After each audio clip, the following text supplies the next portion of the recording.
Bueno, shalom, shalom a todos.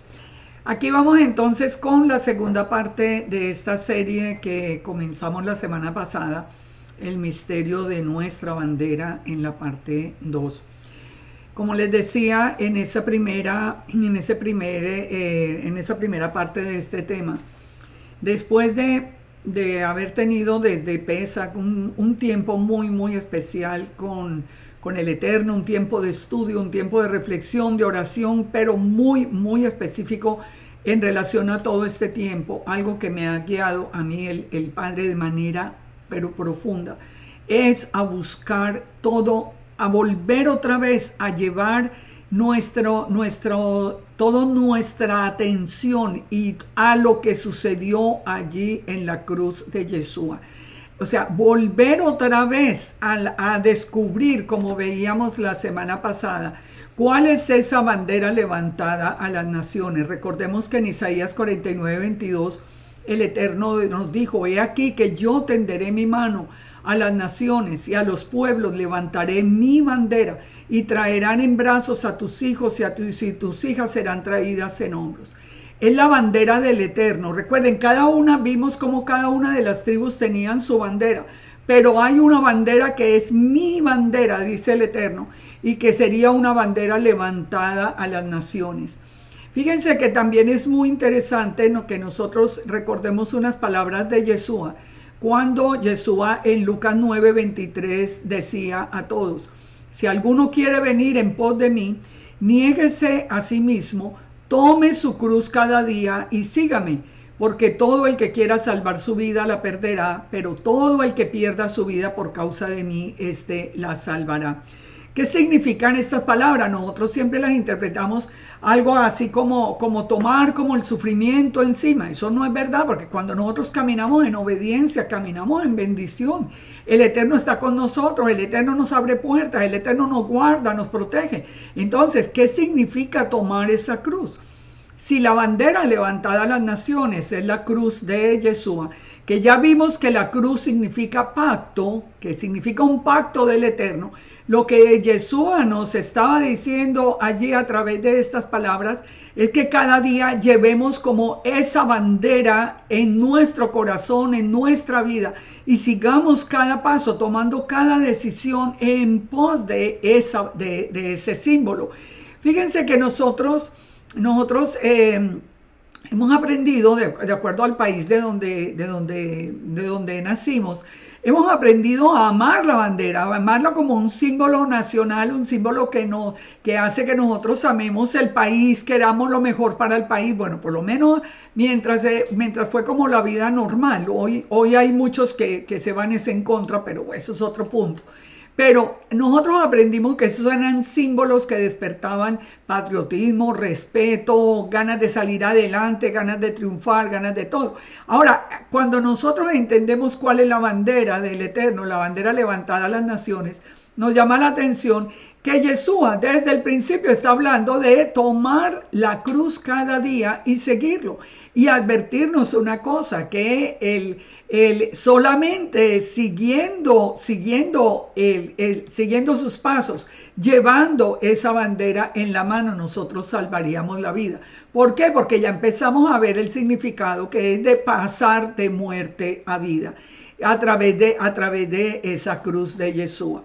Pero sigamos encontrando el significado de la cruz en la Torá o en el Tanakh o Antiguo Testamento.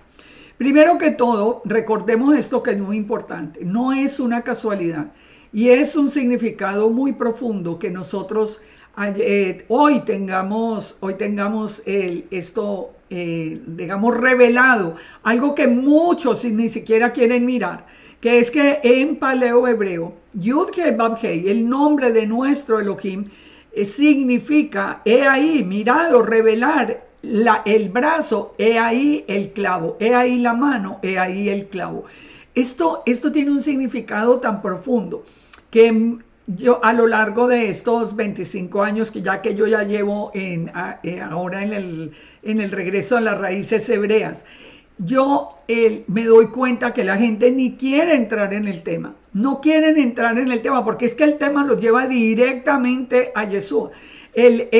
Póngalo nomás en la transliteración del paleohebreo. Pero he ahí la mano, he ahí el clavo, nos está hablando sin duda alguna de Yeshua, y nosotros ya hemos estudiado el Ejad. Nosotros ya sabemos que Yeshua es la imagen visible de Elohim. Así que cuando nosotros miramos a la cruz, estamos mirando la bandera del Eterno. Recordemos, bueno, hay muchos otros aspectos que vamos a estudiar después. Pero quiero ir en la revelación de este misterio de nuestra bandera. En orden, vamos a irnos directamente al Génesis para que aprendamos hoy otra serie de puntos que nos van a sustentar este llamado muy especial del Eterno a volver otra vez a poner nuestros ojos y nuestro corazón en la cruz, en todo lo que ocurrió allí, en ese misterio que hay detrás de esa letra Tap que fue levantada como un pacto a las naciones. Fíjense que nosotros habíamos aprendido desde la mentalidad griega que el tiempo era pasado, presente y futuro, pero nosotros aprendimos ya en la mentalidad hebrea que el tiempo es circular, que no hay nada nuevo debajo del sol y que todo lo que fue será. O sea, que nosotros simplemente vamos en un círculo donde el final nos fue revelado desde el principio. ¿Por qué estoy hablando de esto? Porque uno de los puntos para poder comenzar en Génesis nos tenemos que remontar a Apocalipsis, o sea, nos tenemos que ir al final para interpretar el principio. ¿Por qué? Porque Apocalipsis 13:8 nos dice que a la bestia la adoran los que no tienen los que no tienen su nombre escrito en el libro de la vida del Cordero que fue inmolado desde el principio del mundo. La pregunta es, ¿cuál es ese cordero que fue inmolado desde el principio del mundo? ¿De qué cordero nos está hablando? ¿Y por qué en el Génesis? Bueno, cuando nosotros nos vamos a Apocalipsis 5, nosotros vamos entendiendo quién es este cordero. Y eso finalmente nos confirma que la fe que nosotros y el llamado que nosotros hemos tenido es un llamado real. Dice, por ejemplo, Apocalipsis 5:6, miré y vi que en medio del trono y de los 4 seres vivientes y en medio de los ancianos estaba en pie un cordero como inmolado. Aquí nos va a hablar quién es el cordero inmolado, que tenía 7 cuernos, 7 ojos, los cuales son los 7 espíritus de Dios enviados por toda la tierra. Entonces, ¿quién es el cordero que fue inmolado desde el principio? Recuerden, los cuernos nos hablan de poder, los ojos nos hablan de todo el conocimiento. Pero ¿qué nos dice Apocalipsis 5 desde el verso 2? Devolvámonos un poco para que encontremos algunas características muy importantes. Dice, vi a un ángel fuerte que pregonaba a gran voz, ¿quién es digno de abrir el libro y desatar los sellos? Ninguno, ni en el cielo, ni en la tierra, ni debajo de la tierra podía abrir el libro, ni aún mirarlo. Y lloraba yo mucho porque no se había hallado a ninguno digno de abrir el libro, ni de leerlo, ni de mirarlo. ¿De cuál es el único digno? El único digno es el Eterno, pero el único digno es el Cordero inmolado. El Cordero que quita el pecado del mundo. Si ustedes recuerdan acá y nos vamos a Juan 1:36, cuando Juan el Bautista, que hablando en el cumplimiento de Isaías 40, cuando Juan el Bautista le ve a Yeshua por primera vez y dice, este es el Cordero de Dios, el que quita el pecado del mundo. Esto es importante, ese cordero inmolado, ese cordero que está en medio del trono del Eterno, está en medio del trono del Eterno. Esto es importante. Dice que tiene los 7 espíritus de Dios. ¿Quién tiene los 7 espíritus de Dios? Yeshua los tiene. Así nos dice la profecía. Esto vamos a verlo un poco más adelante. Pero de todas maneras, empecemos por acá. ¿Cómo fue cubierto? Desde Génesis, el pecado de Adán y Eva fue cubierto con el cordero que fue inmolado desde el principio del mundo, que es el mismo Yeshua, de acuerdo a cómo nos lo confirman las escrituras. Recordemos también que como consecuencia del pecado de Adán y Eva, entonces comienza la batalla de las simientes. ¿Por qué? Porque por causa del pecado entró la muerte a la tierra, al mundo. Recuerden que nosotros fuimos creados como unos seres inmortales. Si no se hubiera pecado, nosotros viviríamos una vida de inmortalidad, así como esperamos vivirla en el futuro. Pero empieza viene por causa de la desobediencia, comienza la batalla de las simientes, que ustedes pueden estudiarla en uno de los temas de YouTube, en este mismo canal mío, donde se llama así, la batalla de las simientes, y es bien, bien importante si no lo han visto. Pero ¿qué dijo el Eterno acerca de esta batalla? Pondré enemistad entre ti y la mujer, le está hablando a la serpiente, entre tu simiente y la simiente tuya. Nosotros sabemos que la simiente de la mujer solo es Yeshua, es el único que ha nacido sin la participación de un hombre de manera genética. Entonces nosotros sabemos que el único que califica para ser la simiente de la mujer es Yeshua. ¿Y quién es la simiente de la serpiente? Pues todos los que deciden seguir el mal acá, porque el mundo entero está siendo dividido en medio de esta batalla. No hay nadie que permanezca neutral. Los neutrales están también del lado de la serpiente. Así que cuando nosotros nos ponemos del lado de Yeshua, volvamos a recordar las palabras que acabamos de leer. El que de verdad me ama, tome su cruz cada día y sígueme. O sea, tome su bandera, tome la cruz, el pacto. Recuerden que la cruz es la letra que es un pacto. Tomen ese pacto y síganme. Entonces, esta batalla que está llegando ahora al final nos confirma que nosotros tenemos que estar ubicados en uno de los dos lados. Y los dos lados van a tener su propia bandera. En Números 1:52 nos dice la palabra que los hijos de Israel acamparán cada uno en su campamento, cada uno junto a su bandera y por sus ejércitos. ¿Y por qué estoy tomando este punto? Porque recuerden que la palabra para ejércitos aquí en hebreo es la palabra Sabá, de donde viene Sebaot.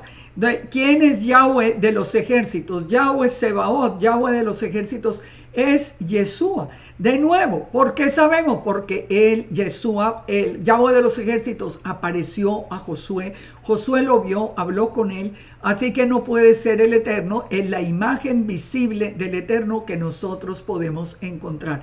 Pero ¿qué nos dice Números? Que los hijos de Israel estarían en su campamento con su bandera y con sus ejércitos. Si nosotros somos del ejército de Yahweh Sebaot, de Yahweh de los ejércitos, entonces ya sabemos cuál es la bandera que tenemos nosotros que llevar. Fíjense que uno se va dando cuenta a través de la simbología y a través de la manera como diferentes programas del mundo le dan como una representación gráfica al objetivo. Uno se da cuenta de lo que se quiere poner en el inconsciente de las personas. Para mí ha sido algo muy interesante ver. Esto es un símbolo, esto que ustedes ven ahí a la derecha, es un símbolo católico que fue muy, muy promocionado después del año 20, después de todo lo que ya sabemos que vino, del cambio que hubo en el mundo después del año 20. Pero fíjense, ahí aparece el Papa, por ejemplo, y ahí está atrás esta imagen, pero esa imagen, la de arriba, ¿no? Pero si ustedes ven la de abajo, nosotros podemos entender el mensaje subliminal que hay ahí. Es como si la serpiente fuera a devorar a la simiente de la mujer, sin duda alguna, como si fuera más poderosa. Todo esto va entrando en nuestro inconsciente y va haciendo que, sin darnos cuenta, si nosotros no estamos muy firmes en la palabra, nosotros vamos perdiendo tanto la confianza en Yeshua, en la palabra, en la revelación que tuvimos. Por eso tanta gente hoy le ha dado la espalda a Yeshua. Ahora, si nosotros seguimos investigando toda esa batalla y ya llegamos en Génesis a uno de los eventos pues, más conocido, también como fue el diluvio, nosotros encontramos también una relación desde ese mismo relato, una relación que tiene que ver definitivamente con Yeshua. ¿Por qué tiene que ver? Porque la palabra misma nos dice que como fue en los días de Noé, así será en los días del Hijo del Hombre. O sea, el mismo Yeshua hizo la conexión con los días de Noé. ¿Por qué hace la conexión? Bueno, si ustedes quieren ver todo el estudio, ustedes pueden ir a la porción de la Torá de Génesis 6, donde van a encontrar cómo Yeshua es esa representación del arca. Pero hay un punto muy importante en esa revelación. Nos dice en el verso 15, de esta manera harás el arca de 300 codos la longitud, de 50 codos la anchura, de 30 codos la altura. Una ventana harás al arca. Recuerden que no tenías en una ventana al cielo. Y la acabarás a un codo de elevación por la parte de arriba. Y pondrás la puerta del arca a un lado. ¿Por qué la puerta del arca a un lado? Y le harás piso bajo, segundo y tercero, y en 3 pisos, pero tiene la entrada a un lado. Bueno, cuando ya nosotros vamos conociendo más el tema de toda la palabra de Yeshua, nosotros entendemos que es únicamente a través de Yeshua que nosotros obtenemos la salvación. No voy a entrar en todo el tema porque pues se nos iría allí, pero ya sabemos. Y que tiene que ver que la puerta del arca esté al lado, porque al fin y al cabo, miremos acá en la misma palabra y vamos entendiendo. Lucas 17:26 es el que nos dice, como fue en los días de Noé, será en los días del Hijo del Hombre. Ahora, ¿qué fue lo que pasó cuando Yeshua en el madero fue traspasado con una lanza en el costado? Dice que al instante salió sangre y agua. ¿Cuál es el significado? Que había derramado hasta la última gota para podernos salvar a nosotros, redimir a nosotros y volvernos a traer otra vez a su pueblo con toda la esperanza de pasar de muerte a vida eterna. Recuerden que esa es la base de la batalla de las simientes. Entonces, cuando nosotros vemos la puerta del arca, que solamente había salvación a través de pasar esa puerta, nosotros sabemos que solo hay salvación al pasar a través con la sangre de Yeshua. Fíjense que también nosotros encontramos datos así rápidos que son muy importantes de entender. El arca fue recubierta con brea, que sabemos que la madera es un símbolo de mortalidad, pero la brea es como la que cubre, era la palabra kafar, que significa cubrir, anular o perdonar. O sea que el arca lo que estaba era como un proceso de perdón del Eterno.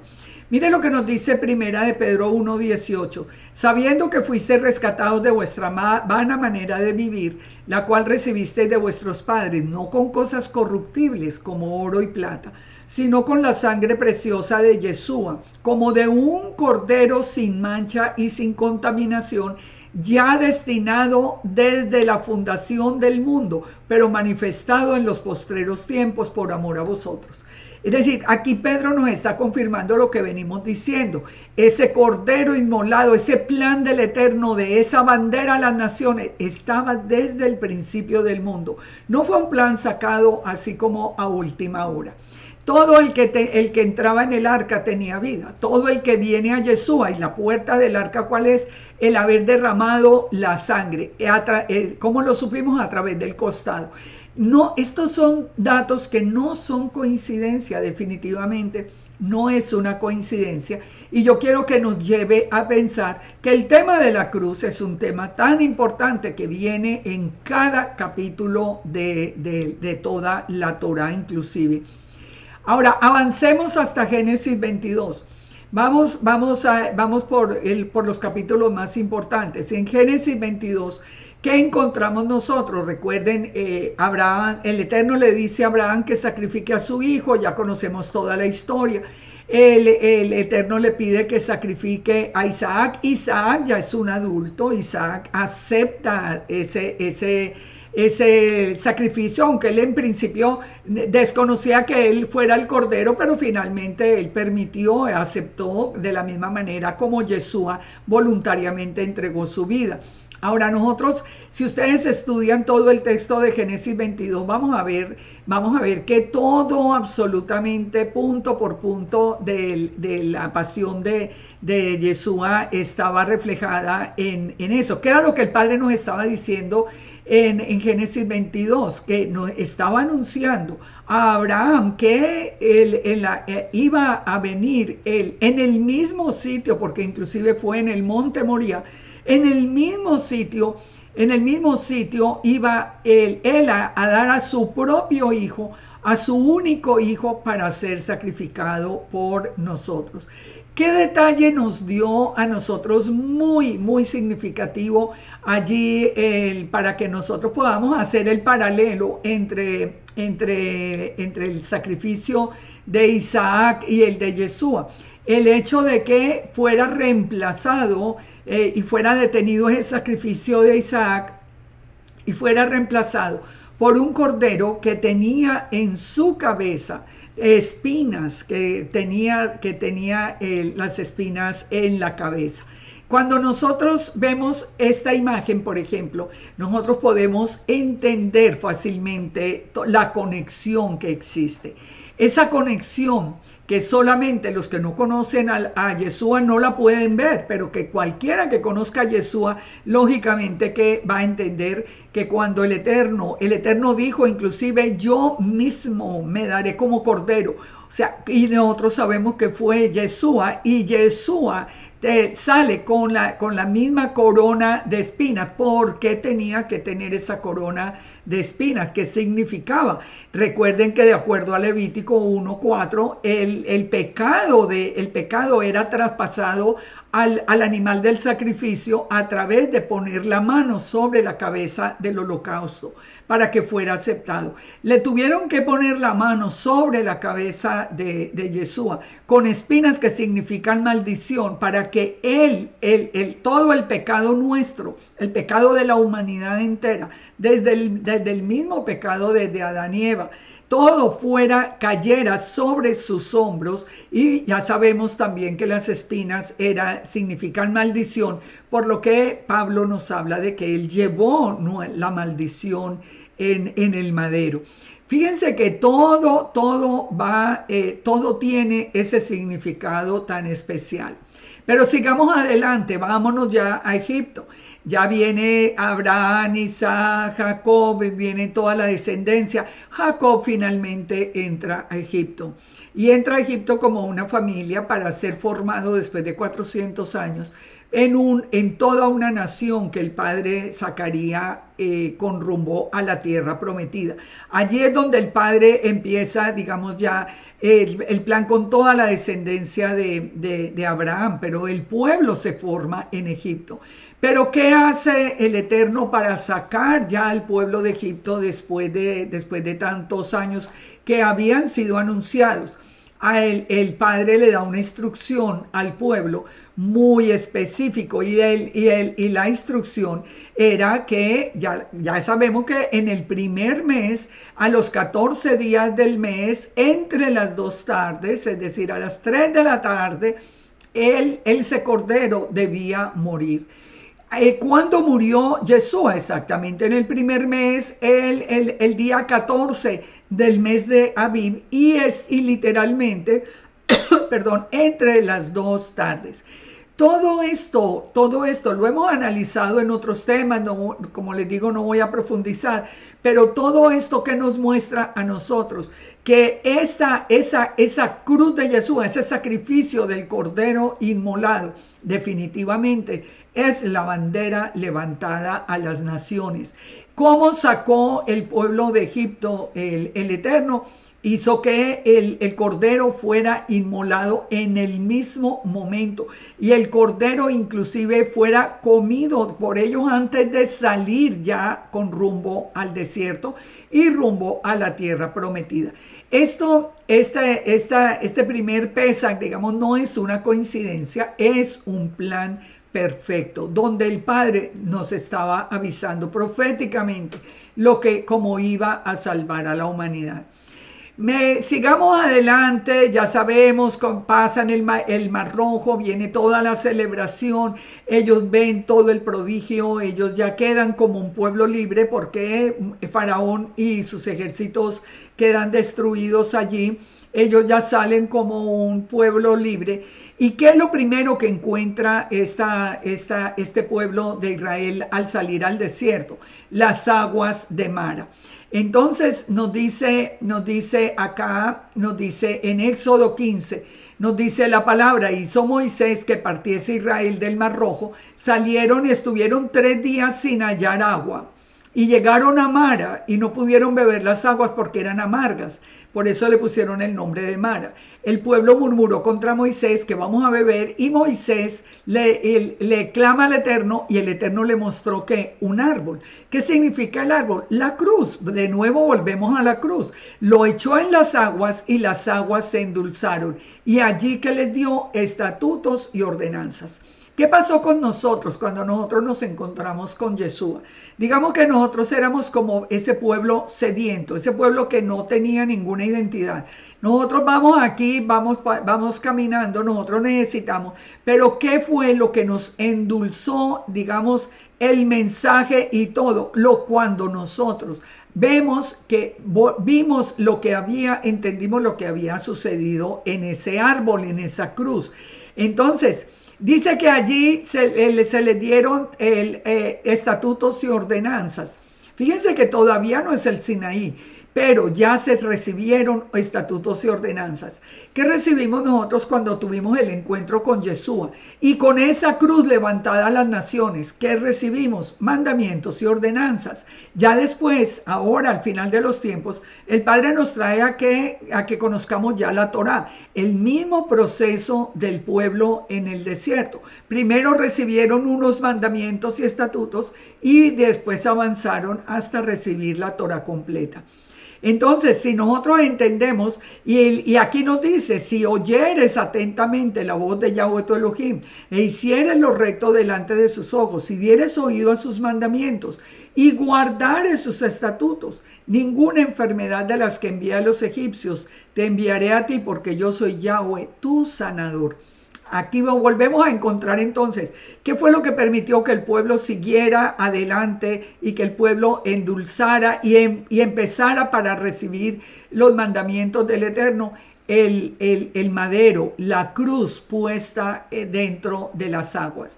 Y al final, ¿qué pasó? Al final de este evento, llegaron a Elim. Ya llegaron a Elim, ¿y qué había en Elim? 12 fuentes de agua y 70 palmeras. ¿Qué significa las 12 fuentes? Todas las tribus de Israel, todo el pueblo de Israel. Y las 70 palmeras, ¿qué significan? Y 70 es el número de las naciones, que representa las naciones del mundo.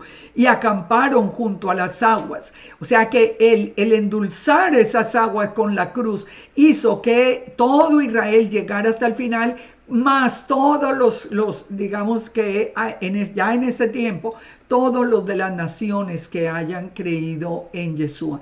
Es un plan perfecto, donde podemos ver a Yeshua, como les digo, desde antes inclusive de la fundación del mundo. Así que aquí es todo, digamos que la ilustración de ese camino desde Mara hasta Elim. Ellos siguen en el desierto. ¿Y qué se encuentran en el desierto? Vámonos a Éxodo 17, la peña de Oreb. Pongan atención a lo que encuentran aquí en relación al misterio de la bandera. Si ustedes leen ya todo Éxodo 17, ustedes van a encontrar que en el verso 9 se plantea la batalla con Amalek. ¿Qué pasó allí? ¿Qué pasó en todo el texto? Entonces nos dice nos dice que el pueblo empieza a murmurar. Ya habían visto sanarse las aguas, habían visto abrirse el mar, pero todavía la fe en el Eterno no la tenían. Ellos definitivamente volvieron otra vez a tener sed, y finalmente lo que ellos empiezan no es a clamarle al Padre, que ya saben que es el dador del agua, es el dador de todas las necesidades. No, ellos simplemente murmuran. Viene entonces una batalla con Amalek. ¿Y qué nos dice acá en la batalla con Amalek? Pongan atención. Las manos de Moisés se cansaban, por lo que tomaron una piedra y se pusieron debajo de él y se sentó sobre ella. Y Aarón y Hur sostenían sus manos, el uno de un lado, el otro del otro, pero hubo en sus manos firmeza hasta que se puso el sol. Y Josué deshizo a Amalek y a su pueblo a filo de espada. Y Yahweh le dijo a Moisés: escribe esto para memoria de un libro, y di a Josué que raeré del todo la memoria de Amalek debajo del cielo. Y Moisés edificó un altar, pongan atención, y llamó su nombre. Él edifica, una vez que ganaron la batalla, él edifica un altar que se llama Yahweh Nisi, nuestra bandera. Y dijo: por cuanto la mano de Amalek se levantó contra el trono de Yahweh, Yahweh tendrá guerra con Amalek de generación en generación. Si nosotros analizamos toda la historia de Éxodo 17, la peña de Oreb, que fue lo que pasó, todo esto, nosotros a quién encontramos: a Yeshua, sin duda alguna. Yeshua es la fuente de agua viva. Cuando nosotros dejamos de lado a Yeshua, ¿quién aparece? Aparece Amalek. Pero que cuando ya se venció, ¿qué fue lo que levantó Moisés? Dijo que levantó el altar que lo llamó Yahweh Nisi, nuestra bandera.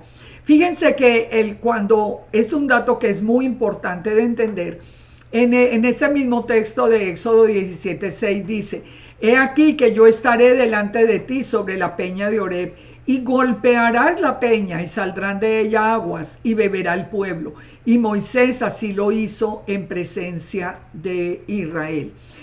En esta primera vez, la ordenanza del Eterno era golpear a la peña para que saliera el agua. Pero ya la segunda vez, que ya viene más adelante, y que es por el que viene también inclusive el castigo de Moisés para no entrar en la tierra, ya solo tenía que hablarle a la peña. ¿Cuál es la diferencia? Porque primero había que golpear la peña, o sea, la fuente del agua viva, y después había que hablarle, porque el Eterno, en otras palabras, nos estaba advirtiendo proféticamente que Yeshua, que es la fuente de agua viva, primero sería golpeado en la cruz para él empezar a limpiar y a sanar el pecado del mundo. Pero que después, ya una vez que nosotros hubiéramos tenido esa salvación, nosotros ya no a nadie volvería a golpear a Yeshua, solo tendríamos que hablarle, y ya él mismo, él derramaría de esa agua, pondría esa agua limpia sobre toda nuestra vida. Él dice, recuerdan como nos dice a nosotros el profeta, dice: porque dos males ha hecho mi pueblo, me dejaron a mí fuente de agua viva y cavaron para sí cisternas rotas que no retienen agua. Eso hoy sí que lo estamos viendo. Personas que dejaron a Yeshua, y cuáles son sus cisternas donde están buscando hoy el agua. Hombres pecadores, hombres que nada saben, hombres que definitivamente ningún poder van a tener. Entonces, muy importante que nosotros entendamos a través de todos estos puntos que venimos viendo rápidamente, pero que ustedes pueden estudiar con detenimiento cada uno, cómo el levantar a Yeshua, los golpes, el ser levantado, el madero, todo forma parte de ese pacto del Eterno. Vámonos a Levítico 14. En Levítico 14 nosotros encontramos un tema que es muy interesante, y es el tema de las 2 avecillas limpias para que es la ley del leproso. ¿Qué representa el leproso? El leproso es un símbolo, la lepra es un símbolo del pecado. Entonces, qué es lo que nos dice a nosotros el Eterno en Levítico 14? Nos dice, habló Yahweh a Moisés diciendo, esta será la ley para el leproso cuando se limpiare. Será traído al sacerdote, este saldrá fuera del campamento, lo examinará, verá que ya está sana la plaga, y el sacerdote mandará que tome para el que se purifica 2 avecillas vivas, limpias, y madera de cedro, grana e hisopo. Fíjense, aquí de nuevo viene todo el simbolismo de la cruz, la madera de cedro, grana e hisopo. Estamos hablando, también, como les digo, un tema que lo pueden buscar. Nos dice que entonces el sacerdote mandará matar una avecilla y después tomará la avecilla viva, el cedro, la grana y el hisopo, y los mojará en la sangre de la avecilla muerta y rociará 7 veces sobre el que se purifica de la lepra y le declarará limpio. Si nosotros vemos todo este ritual que pareciera tan complejo, pero conocemos a Yeshua, nosotros podemos ver fácilmente el cumplimiento mesiánico de este mandamiento. Porque el mandamiento nos llama a Yeshua. Las 2 avecillas, una que muere, la otra que digamos que fuera como si pasara de muerte a vida. De aquí, ¿quién es el que murió por nosotros? Yeshua. Pero ¿quiénes somos las avecillas que volamos, que pasamos de muerte a vida? Somos nosotros los que hemos sido lavados en la sangre de Yeshua. ¿Qué significa la madera de cedro? La madera de cedro nos vuelve a hablar de la cruz. Juan 19:7, Hechos 5:30. ¿Qué representa la grana? Es el color de la sangre. Recordemos toda esa historia que hemos visto del gusano, de cómo, del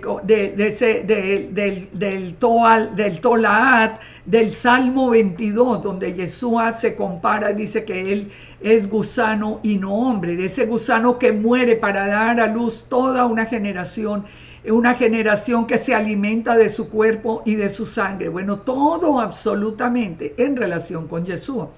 ¿De qué significa el hisopo? El hisopo es un símbolo de unción y de purificación. Nosotros encontramos el hisopo en los mismos salmos, nos está hablando, purifícame con hisopo.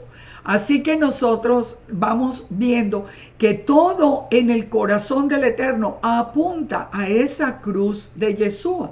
Entonces, la madera, la humanidad, el hisopo, la sanidad, el carmesí, el rojo del pecado, que después se va a volver blanco como la nieve, el agua, que es la fuente de agua viva, todo lo vamos viendo relacionado con un ritual que muchos ni siquiera comprenden cuál es el significado.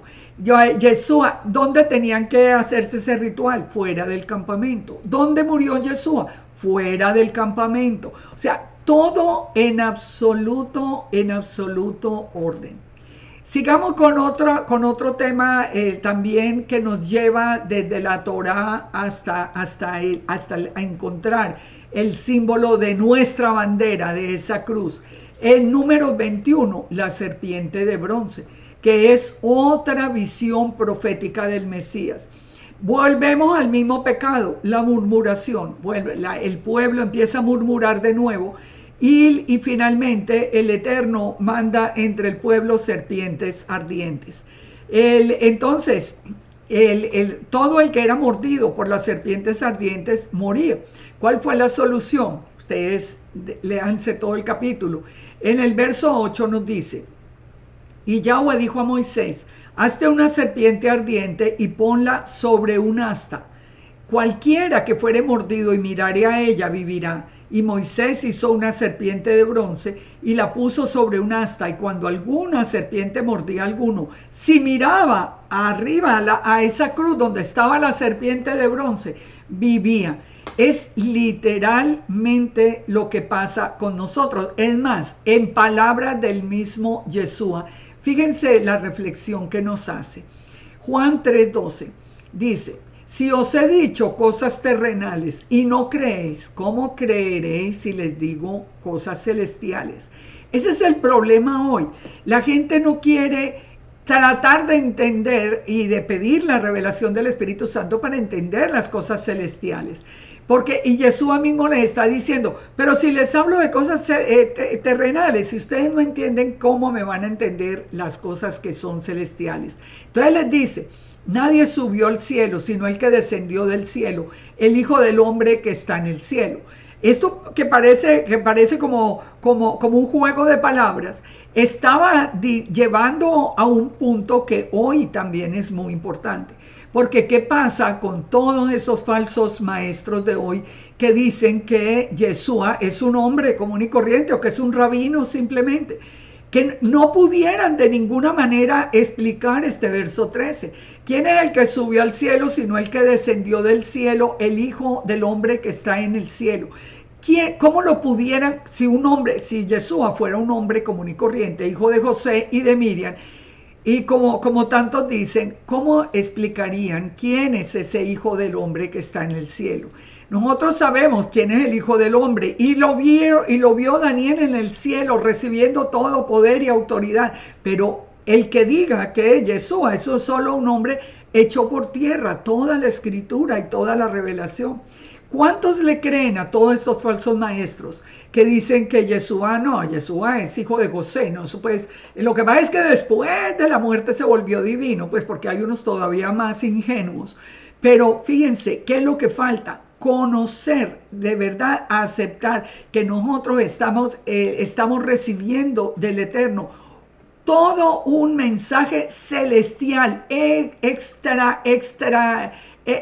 digamos que pasa por fuera de lo puramente terrenal que nosotros hemos conocido.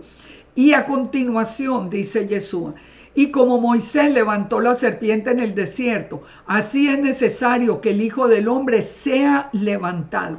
¿Quién es el Hijo del Hombre? Ya sabemos, el que vio Daniel recibiendo en el trono del Eterno de todo poder y autoridad, que Yeshua mismo dijo, yo soy ese Hijo de Hombre porque recibí toda autoridad en el cielo y en la tierra. Pero ¿qué estaba diciendo? Moisés levantó, dice, la serpiente en el desierto, y también es necesario que el Hijo del Hombre sea levantado, Yeshua, para que todo en el que en él cree no se pierda, mas tenga vida eterna. Estas personas mordidas por la serpiente tenían que morir, pero si miraban a esa cruz, ellos pasaban de muerte a vida. Lo mismo que nosotros, por el pecado pasamos a muerte eterna, pero pues si nosotros miramos a la cruz, pasamos también de muerte a vida. ¿Y para quién es el plan? Dice, porque de tal manera amó Dios al mundo, que ha dado a su Hijo unigénito, para que todo aquel que en él cree no se pierda, mas tenga vida eterna. Al mundo. Recuerden que el mundo entero está en el corazón del Padre. Por favor, dejemos esa idea absurda y completamente falsa de que el Padre tiene un pueblo escogido que son no más aquí un grupito pequeño. El Padre ama al mundo. El Padre separó a Israel para que fuera sal y luz, para que llevara la palabra. A nosotros nos llamó como casa de Israel para que pudiéramos hacer conocer a Yeshua, y a la casa de Judá para que hiciera conocer la Torah. Ahora el amor del Padre es por el mundo. Dice, porque no envió el Eterno al mundo, a su Hijo al mundo para condenarlo, sino para que el mundo sea salvo por él. ¿Se dan cuenta lo que es el corazón del Eterno? Pero ¿a dónde apuntó? A la bandera levantada a las naciones del mundo. ¿Cuál es esa bandera levantada? La cruz de Yeshua. La cruz de Yeshua. Yo hoy te voy a hacer un llamado, porque a todos los que han seguido estos falsos maestros que dicen que Yeshua es hijo de José y todo, o los que lo han dejado del todo, yo sé que sienten que están muertos espiritualmente, porque no pueden vivir. Volvieron a la muerte espiritual. si ustedes quieren volver otra vez a revivir esa pasión, ese amor, esa fuerza, esa fe que tenían, que alguna vez tuvieron, o si no la han tenido, para que la tengan por primera vez, tienen que volver a mirar a la cruz de Yeshua. No hay otro punto, no es mirar a la Torá nos salva, no, la Torá es para que nosotros conservemos la salvación, pero donde hay salvación realmente es mirando a la bandera del Eterno, a esa cruz de Yeshua, para nosotros pasar de muerte a vida. Así que con Yeshua es que pasamos de muerte a vida. Y estos son temas definitivamente espirituales. Si usted no lo entiende, usted todavía está como los que oyeron a Yeshua diciéndole, yo les hablo cosas terrenales y no las creen. ¿Cómo les voy a hablar de las cosas celestiales? Ahora, entonces, que es importante que nosotros entendamos en qué consiste la batalla de las simientes que veníamos hablando, por la desobediencia entró el pecado y la muerte, pero por la muerte de Yeshua y su resurrección, nosotros podemos pasar de muerte a vida, es decir, vencimos en esa cruz. Por eso Yeshua dice, tomen mi bandera, tomen mi cruz y síganme cada día. ¿Qué dice Juan 12:34? La gente le respondió, nosotros hemos oído de la Torá que el Mesías permanece para siempre. ¿Cómo dices tú que es necesario que el Hijo del Hombre sea levantado? Y le preguntaron, ¿quién es ese Hijo del Hombre? A pesar de que lo escuchaban a él. ¿Por qué dices que es necesario? Entonces Yeshua les dijo, escuchen esta respuesta, aún por un poco está la luz entre vosotros. Andad entre tanto que tenéis luz, para que no os sorprendan las tinieblas, porque el que anda en tinieblas no sabe a dónde va. Entre tanto que tenéis la luz, creed en la luz para que seáis hijos de la luz. Estas cosas habló Yeshua y fue y se ocultó de ellos. Fíjense lo que les dice Yeshua. Recuerden, Yeshua es la luz del primer día, el que separa la luz de las tinieblas. Por eso no puede ser un hijo de José. Es que es tan absurdo que los que creen eso es porque la ceguera es campeona mundial. Aquí nosotros lo vemos. ¿Qué dice Yeshua? Crean en la luz para que no los sorprendan las tinieblas. Todo el que no ha creído en Yeshua, que es la luz del mundo, él dijo, el que me sigue no andará en tinieblas, está siguiendo la simiente de la serpiente, está en tinieblas, y por eso Yeshua solo le responde eso y se va. Dice, pero a pesar de que había hecho tantas señales delante de ellos, no creían en él, para que se cumpliese la palabra del profeta Isaías que dijo, ¿quién ha creído a nuestro anuncio y a quién se ha revelado el brazo de Yahweh? Esta parte la vamos a analizar en el siguiente, no hoy, sino en el siguiente texto, en el siguiente capítulo de este tema, porque este es de los temas más hermosos que están relacionados con nuestra bandera, con esa cruz de Yeshua. Entonces, como la serpiente fue levantado, Yeshua, levantado en el madero, nos trae a nosotros sanidad y perdón a Israel. Recuerden que el rey Ezequías mandó a destruir la serpiente de bronce porque la habían hecho un ídolo. También muchos han hecho de Yeshua un ídolo. Simplemente, usted cree en Yeshua, sí, pero le obedece, lo sigue, sabe que no tienen ni idea. Muchos lo han hecho realmente un ídolo. Pero ¿qué es lo que nos dice? Que si nosotros miramos a Yeshua, nosotros seguimos a Yeshua y llevamos la cruz, es decir, la bandera en nuestra mano, nosotros hemos pasado de muerte a vida, nosotros hemos triunfado con él en el madero. Ahora, ya una vez que pasamos de todo este texto de la serpiente de bronce, entremos en un texto siguiente acá en Números 24, Balac y Balaam, donde Balaam, ustedes ya conocen la historia, donde Balaam se para sobre un monte y alcanza a ver a todo Israel situado alrededor del tabernáculo. ¿Qué vio? ¿Qué vio? Si ustedes leen el número de personas que correspondían a cada una de las tribus, ustedes se van a dar cuenta que esta fue la visión que tuvo Balaam desde lo alto. Porque tenemos las dimensiones del tabernáculo, porque tenemos la cantidad de personas que acampaban a cada uno de los lados del tabernáculo, nosotros podemos saber que lo que vio Balaam fue la forma de la cruz con el tabernáculo en medio. ¿Por qué? Porque la cruz es un pacto, porque es un pacto, porque es la letra Tav, que significa pacto. Olvídense de todo este mundo de cosas de que es un símbolo pagano y romano, nada, es la letra Tav, que significa pacto. ¿Qué dijo Balaam cuando lo vio? Qué hermosas son tus tiendas, Jacob, tus habitaciones, Israel. Recuerden que vimos en el estudio pasado que esa misma cruz es la que después se cierra y forma la nueva Jerusalén. Todo el camino de Israel está basado en el tema del pacto de la cruz. Recordemos entonces para terminar acá, algo que lo dije al principio, lo vuelvo a decir ahora, pero reflexionemos. Yud-Hei Bab-Hei, el nombre de nuestro Elohim, es he ahí la mano, he ahí el clavo. Piensen en cada parte de todo esto que hemos visto hasta hoy y vamos a continuar con la tercera parte de este estudio. No se lo pierdan, vuelvan a la cruz. Ustedes, los que han dejado a Yeshua, los que les parece que esto ya es un tema irrelevante, están muertos espiritualmente. No siguen sino van a repeticiones, algo que no tiene ningún sentido. Vuelvan al pacto, vuelvan a la cruz, levanten esa bandera y ustedes se van a dar cuenta cómo su vida espiritual renace definitivamente.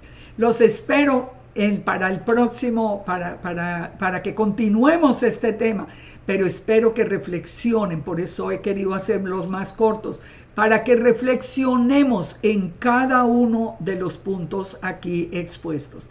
Que el Padre nos bendiga, que el Padre nos guarde, que el Padre nos permita seguir adelante llevando nuestra bandera con orgullo, con amor y con la certeza de que los ejércitos, Yahweh de los ejércitos, está con nosotros. Shalom, shalom y muchas bendiciones.